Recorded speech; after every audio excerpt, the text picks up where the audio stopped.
त्रिपाठी जी। इजाजत है महाराज जी। महाराज जी, आपके चरणों में कोटि कोटि प्रणाम।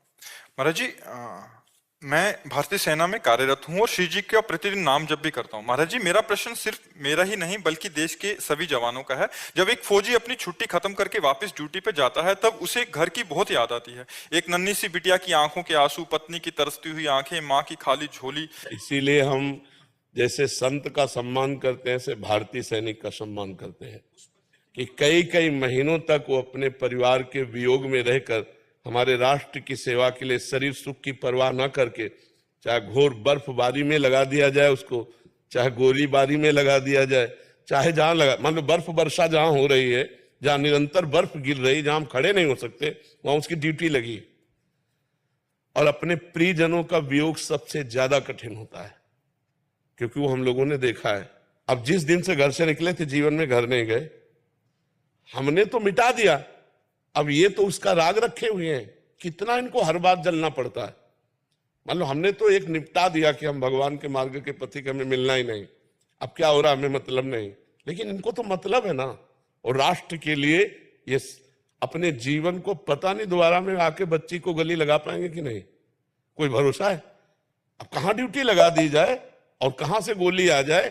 तो इसीलिए हम राष्ट्र के सैनिकों से प्रार्थना करते हैं कि आप अगर बिना भजन किए भी शरीर छोड़ोगे तो आपको जो बड़े बड़े यज्ञों का फल होता है स्वर्ग की प्राप्ति, वो स्वर्ग की प्राप्ति होगी। और अगर आप राधा राधा कहते हुए शरीर छोड़ोगे तो भगवत प्राप्ति होगी, जो बड़े बड़े योगी तपस्या करके प्राप्त करते हैं। बस आपको राष्ट्र सेवा के लिए आपको अपने मोह का बलिदान देना होगा, आपको सहना होगा कि हम तिरंगे के लिए अपनी बेटी, अपनी पत्नी, अपने माता पिता सबको त्याग करके तिरंगे की रक्षा के लिए अपने जान अर्पित करते हैं। अगर बची जान तो उनके लिए है, नहीं तो तिरंगे को अर्पित करते हैं। सबसे ज्यादा भारत में सम्माननीय अगर कोई है तो त्यागी और वैरागी संत या सैनिक, हम दो को देखते हैं। मान लो आप बहुत बड़े पद में हो तो आपके साथ व्यवस्था है, अंगरक्षा है, आप अपने घर में चैन से अपने अनुकूल भोजन पा रहे हैं, समय पे सो रहे हैं, मनोरंजन कर रहे हैं। वो राष्ट्र का सैनिक, उसको जो मिला खड़े खड़े खा रहा है, जरूरत पड़ी तो गोली चला रहा है, या हर कष्ट सह रहा है। अपने परिवार से फोन से बात करने का भी समय उसको नहीं मिल सकता।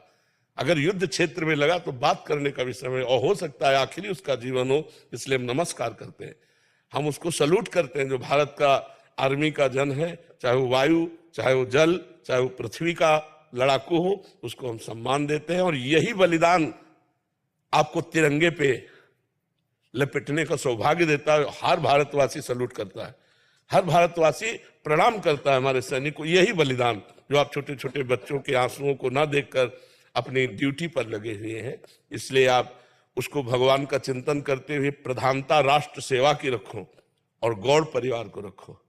समय मिला, जीवन बचा तो फिर मिलेंगे, नहीं तो राष्ट्र के लिए बलिदान है हमारा। तभी आपको सलाम करते, तभी सल्यूट करते हैं आपको। महाराज जी, आप हर प्रश्न का जवाब हो, आप हर दर्द की दवा हो आप। बस महाराज जी एक यही कहते हैं ना कि देश के सैनिक की सिर्फ यही कमजोर कड़ी खाली महाराज जी। बिल्कुल बिल्कुल बिल्कुल, अब ये कमजोरी तो मिटानी पड़ेगी। गुरु गोविंद सिंह के दोनों बच्चे दीवार में चुने जा रहे हैं, लेकिन ना बच्चों ने तोबा बोला और ना गुरु गोविंद सिंह ने। दीवार में जिंदा चुन दिए गए बच्चे। आपके बच्चे तो भगवान की कृपा से सुरक्षित ही हैं। उनके बच्चे जिस लड़ाई में आप कदम रखे हुए हैं देश रक्षा के लिए, तो राष्ट्र और देश और धर्म एक ही बात है।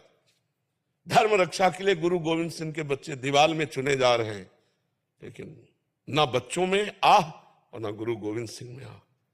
और चुन दिए गए लेकिन धर्म विरुद्ध नहीं।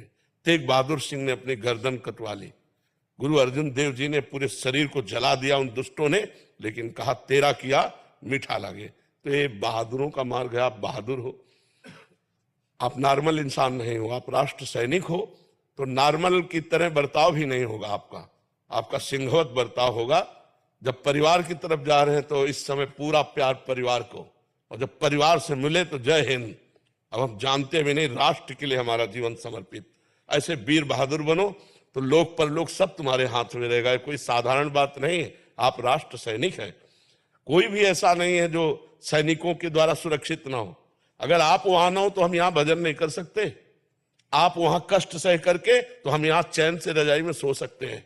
अगर आप वहां कष्ट सहकर सुरक्षा में जरा भी पोल कर दे तो यहाँ हजारों लाखों मारे जा सकते हैं।